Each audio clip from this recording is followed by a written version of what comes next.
Pathanamthitta വകയാറിൽ bike നിയന്ത്രണം വിട്ടുമറിഞ്ഞ് യുവാവ് മരിച്ചു. തിരുവനന്തപുരം വലിയചാല സ്വദേശി കിരൺ ആണ് മരിച്ചത്.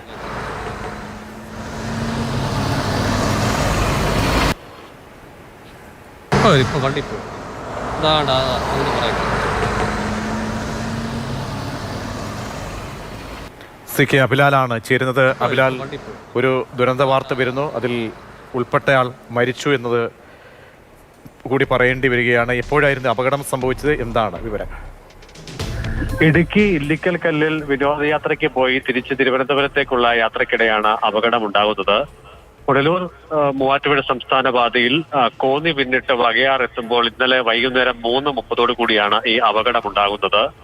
ക്രാഷ് ബാരിക്കേഡിലേക്ക് വാഹനം തട്ടിയ ശേഷം ആണ് ഈ അപകടം ഉണ്ടാകുന്നത്. നിയന്ത്രണം വിട്ട വാഹനത്തിൽ നിന്നും യാത്രികർ രണ്ടുപേരും താഴേക്ക് വീഴുന്നുണ്ട്. ഒപ്പം തന്നെ ഇവരുടെ ഹെൽമറ്റുകൾ തെറിച്ചു പോകുന്നതായും CCTV ദൃശ്യങ്ങളിൽ കാണാം.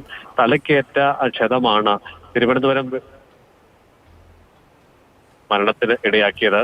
പത്തനംതിട്ടയിലെ സ്വകാര്യ ആശുപത്രിയിൽ പ്രവേശിപ്പിച്ച കിരൺ മണിക്കൂറുകൾ നീണ്ട ചികിത്സയ്ക്കൊടുവിൽ രാത്രിയാണ് മരണമടഞ്ഞത്. ഒപ്പം ഉണ്ടായിരുന്ന യാത്രികൻ, അദ്ദേഹത്തിന്റെ സുഹൃത്ത്, പരിക്കുകളോടെ ചികിത്സയിൽ തുടരുകയാണ്. ശരി, സി കെ അഭിലാലാണ് വിവരങ്ങൾ നൽകിയത്.